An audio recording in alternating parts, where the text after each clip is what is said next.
My name's Dominic Piper, as Trish said. For those of you who don't know me, I'm the editor of Paydirt and Gold Mining Journal and your session chair for this panel session, which will be on critical minerals. I mean, it's obviously a wide-ranging topic, but also a very hot one. And I know, talking to the ministerial representatives over the last couple of days, I know they were particularly interested, the ministries and the governments back in the country, in the host countries, to find out more about Australian plans, Australian strategies, and financing approaches to critical minerals projects. So I'm going to take a seat now, and then I'll introduce everybody first. Our latest arrival is Michael Anderson, Managing Director of Firefinch.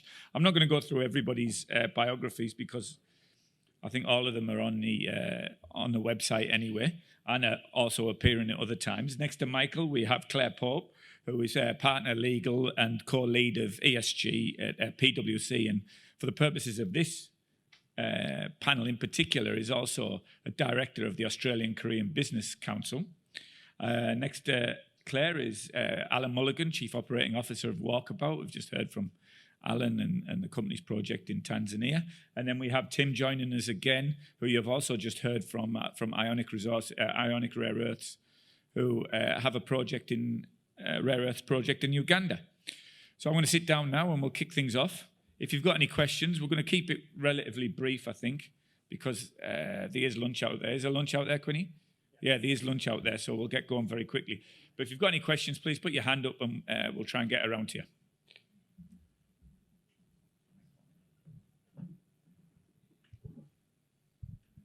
Allan, I might start with you, actually.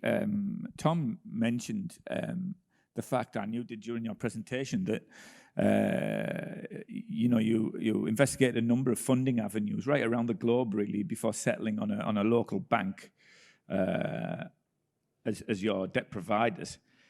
In that global discussion about graphite and graphite as a critical mineral in the international battery supply chain,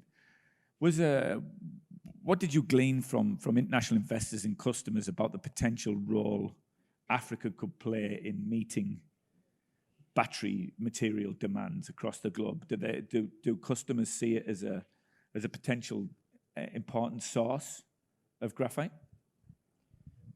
Yeah, so we spoke to funds internationally and banks and Pan-African banks and other banks.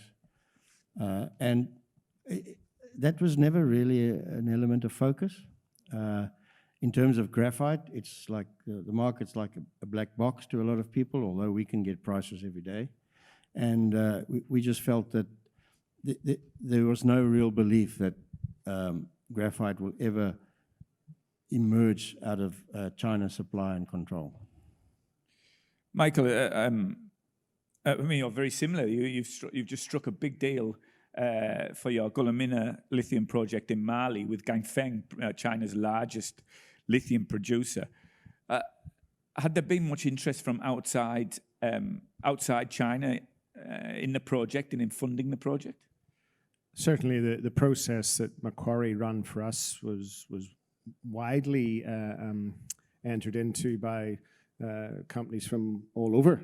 But I think it's fair to say that the level of sophistication and knowledge and insight to the industry was significantly higher from the Chinese and indeed Asian counterparties. A lot of, I guess, latent interest and demand out of Europe, but just not as far advanced in terms of their established businesses. Ganfeng, as you say, world's leading lithium chemicals provider, putting entering into a number of deals around the place. I think they're taking advantage of their position and they're, if you'd like, their first mover advantage. Others are playing catch up. They're interested, but then that speaks to what they're capable of structuring and what they're prepared to offer. Claire, Michael says, there is more rhetoric really from Western governments about the importance of the battery minerals, lithium, graphite, nickel, cobalt.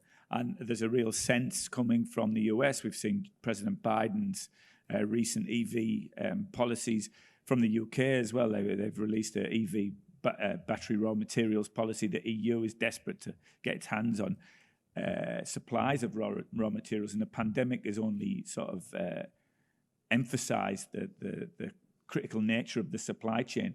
Is the situation similar in Korea? We've seen a lot of Korean companies investing in Australian companies of late. Are they conscious of trying to break the current linkages in the supply chain? Yeah, thanks, Dominic. As you know, we released the Critical Minerals report a couple of weeks ago, and that was focusing on the Korea to Australia relationship.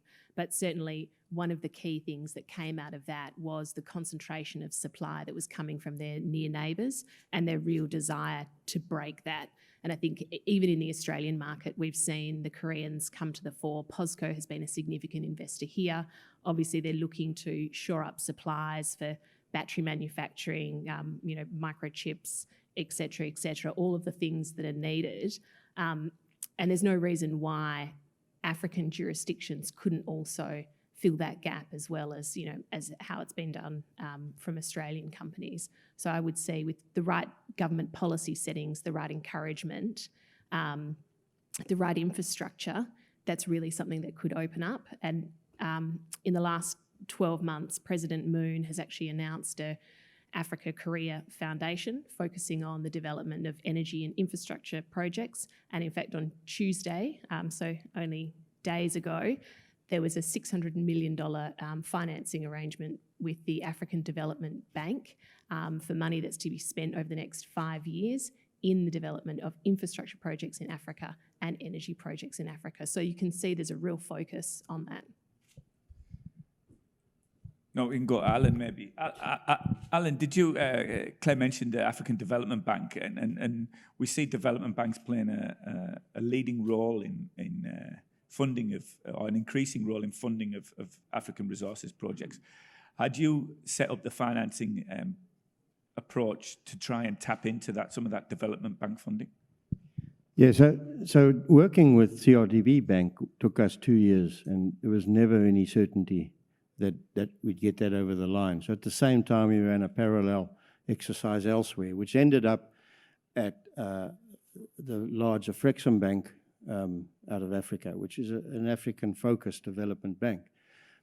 But their systems were so rigid that barely 9 months after we had already done a fully certified due diligence across the entire project, we were required to do one again in terms of their requirements, which was going to cost us another $500,000 and another 6 months.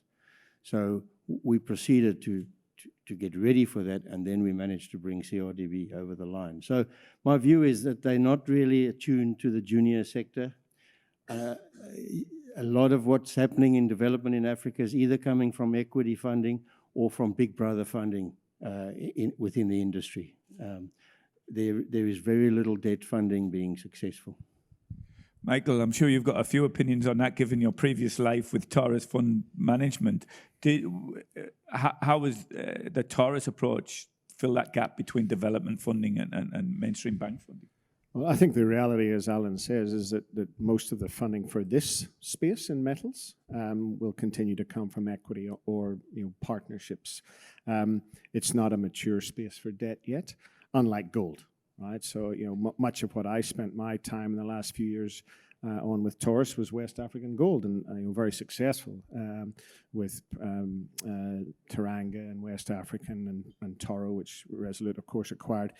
That for them is a well tried and tested model, well understood because the market's clear, right?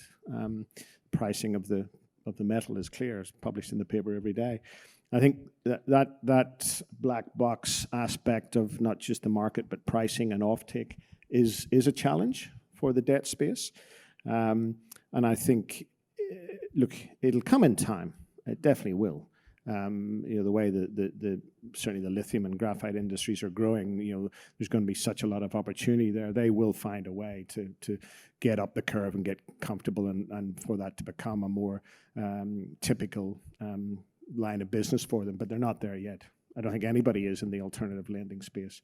Neither Taurus nor its peers that I'm aware of have done anything significant in the critical minerals space yet. Tim, hopefully you're there still. Rare earths is probably as opaque, if not more opaque, when it comes to marketing than the graphite or lithium. You're obviously a little bit earlier stage in Ionic's development of Makuutu, but have international investors and particularly development banks shown interest in the project as a critical minerals project? Oh, Tim's not with us at the moment. I won't pretend to answer for him, but we may come back to Tim. Allan, I wanted to come back to you on a related topic. Financiers and end users, particularly those big brand consumer groups, very concerned about the security of the supply chain and the integrity of the supply chain, not just of access, but certainly of ESG principles, particularly around modern slavery, environmental footprint, and social license to operate. How easy is it for a graphite producer in Tanzania to be able to reach the expectations of the end user or the customer or the branded customer in Europe or the US or Australia for that matter? So it's not undoable, but you have to apply the African social model to the developed world's understanding of standards and what they require you to measure against. By example, I think it's the 17 elements of ESG protocols. They're really developed for industrialized countries. And so there's one or two elements in there which relate to developing economies.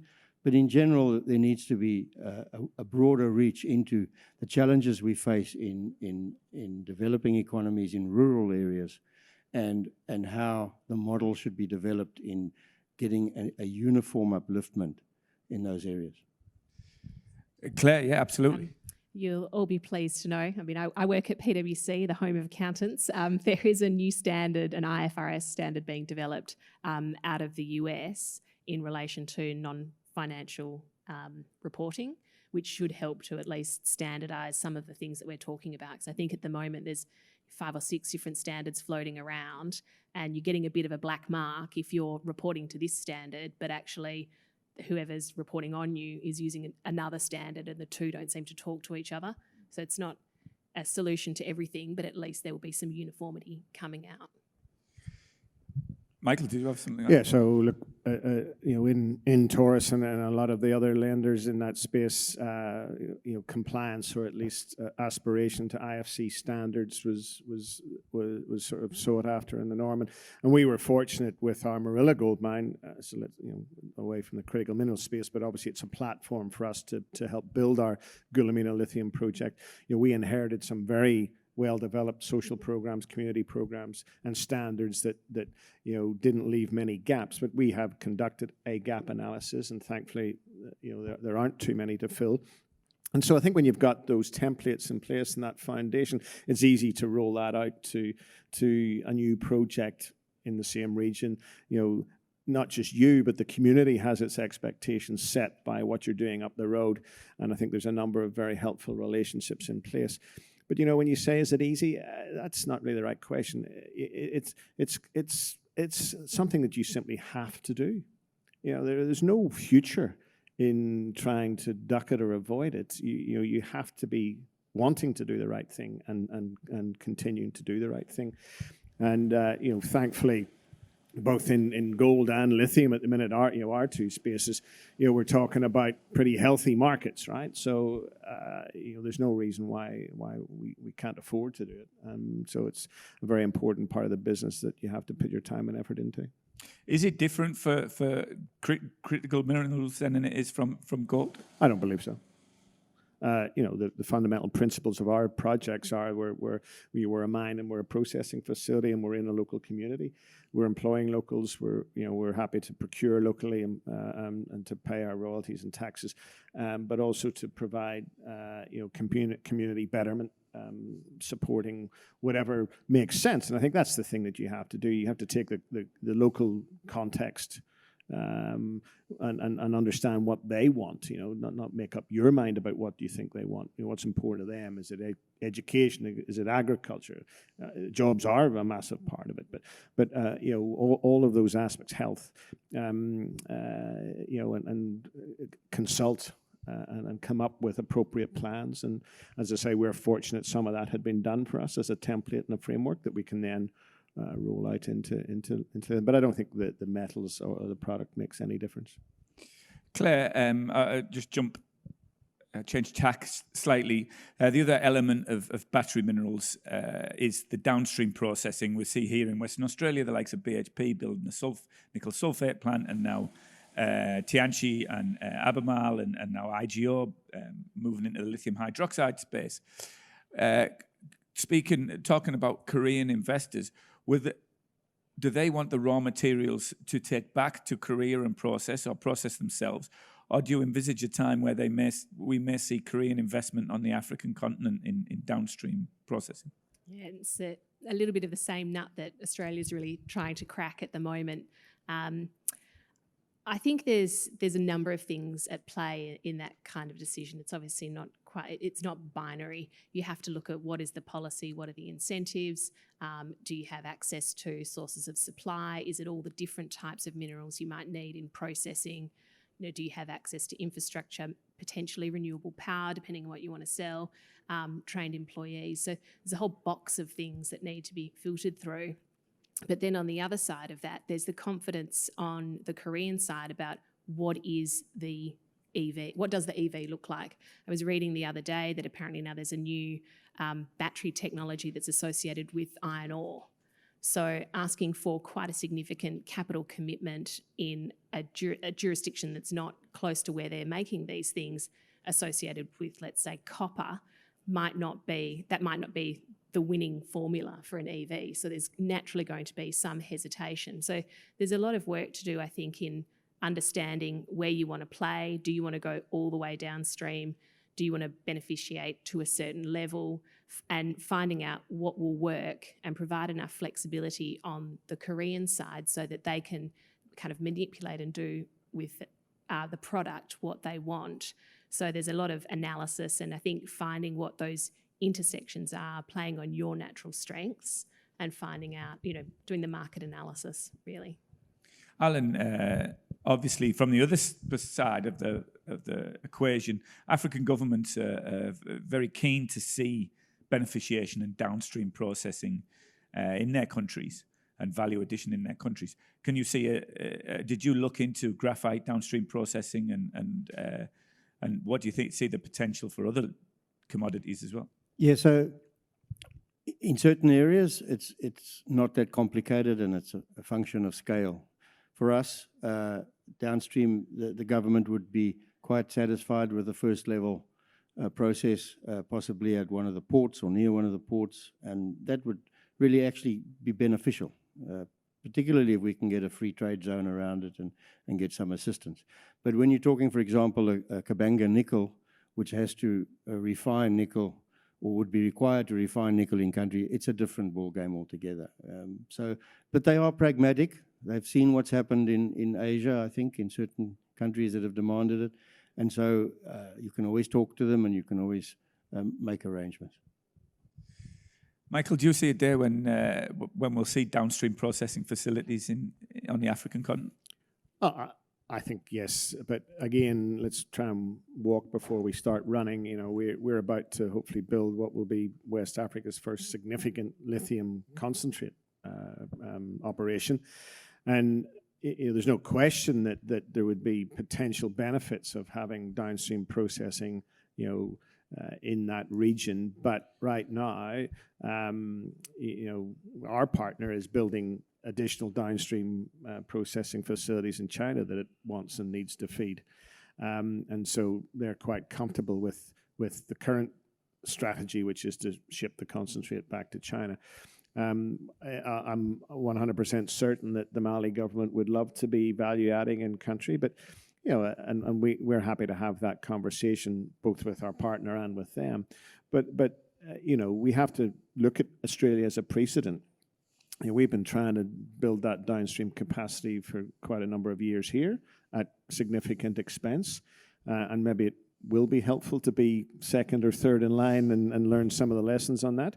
But, Africa, harsh but fair, doesn't have that intrinsic chemical engineering expertise that might go hand in hand with a downstream industry yet. And so you have to be somewhat circumspect about creating expectations around it. I think we're very prepared to have a collaboration and a discussion about what it might look like in time. But first things first, let's get a successful concentrate production business up and running and take it from there. Thank you. Did we have any questions from the audience? Yes, we do.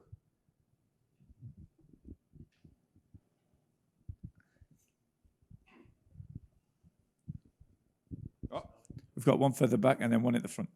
I just wanted to ask the panel if they've had any engagement with the Critical Minerals Facilitation Office that was set up in Canberra in the last couple of years to, increase that engagement between Australian producers of critical minerals in the US.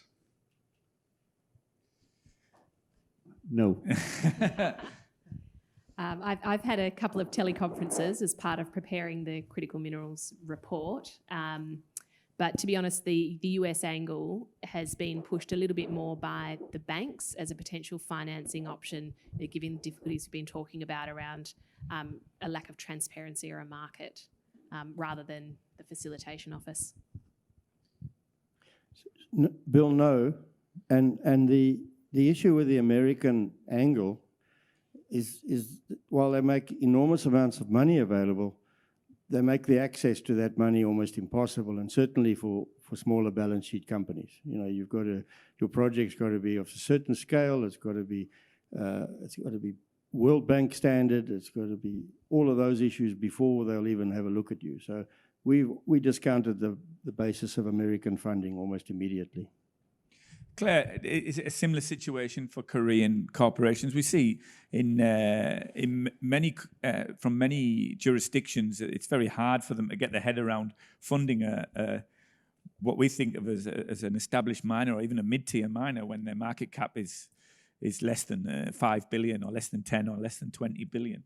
Is there a hurdle to overcome for Korean corporations in that regard? Yes, that's an interesting question, and obviously can't speak for all of the Korean organisations, but as part of preparing this report, I did do one-to-one interviews with a number of the Korean companies that are present in Australia and did ask questions around what is it required? Do you need a tier one operator? Tier one operators, like a BHP equivalent, are not necessarily in this space. And so the discussion was a lot around understanding the nature of the resource and not necessarily who would be operating it. So their desire is access to or getting security of supply. And interestingly, in those discussions, price was not considered to be an issue because they felt that, look, if the price goes up, we'll pay. It's actually getting their hands on the supply per se. Thanks. Good sign. We've got another question just down here. Oh, no. Turn your lawnmower off, Dom. Just a quick one to the panel. I've been hearing a lot about African venture, African business, and companies operating in Africa.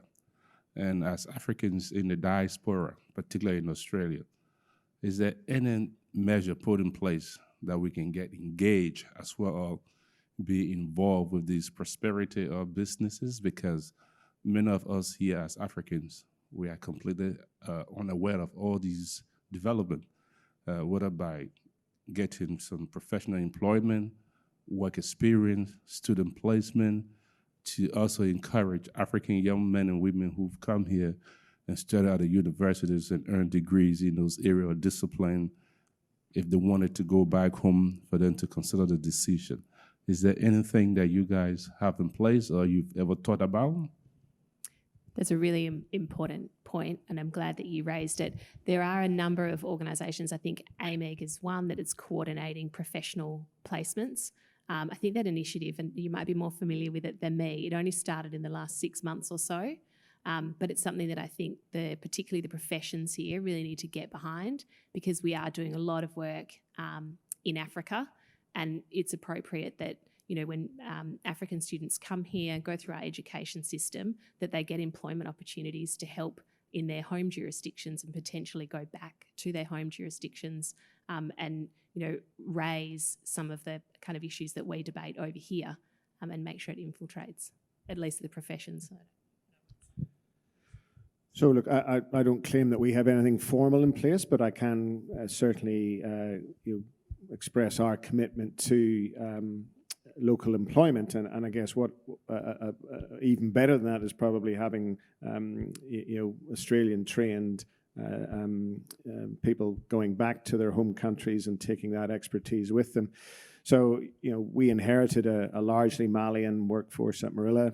98%, I think it was, and we've maintained that, and we want to replicate that similar reliance on local employment into the lithium project. Might not be just as easy in the initial stages, given gold in Mali is a well-established business, lithium less so. But we are only too happy to talk to people with experience or education in the right areas to be a fundamental part of our business going forward. I think that bridge between Australia and Africa in education has been long since established. We are still a small company growing, so as I say, don't have any formal programs in place, but only too happy to be part of discussions. We are a member of AMEG, so I'll certainly follow up with Will and the guys on that. Encourage you to, I suppose, make your candidacy known to them, and we can potentially take it from there. I'm going to hand it to Allan, but I also have 4 open job offers or opportunities within my team at PwC. So, I definitely encourage you to look on the PwC website and see what's available. Local jobs here. But, I would encourage anyone to apply. Yeah, I mean, while it makes a lot of sense, we have no real capacity for local jobs. We run micro-organizations here, and our objective is to be employing in country. And the skill set in Tanzania for mining disciplines is excellent across the whole range. So where there's opportunities perhaps for consulting arrangements on advisory arrangements, yes, then, that's certainly something. But no, I would recommend that the diasporas put together a list of the skill sets within them as they currently exist. And certainly if people are looking for jobs, that list should be made available or be available somehow. Great, thank you. Well, I think we'll wrap it up there because we have been running a little bit over this morning. So both the noise of the aircon or whatever it is and the smell of lunch outside is more than enticing enough for us to call an end to the session, panel session there. Thanks for joining us. We now have a couple of postcards from African ambassadors in Canberra. But thank you for joining us, and give our panelists a round of applause. Thank you very much to Michael, to Claire, and to Allan.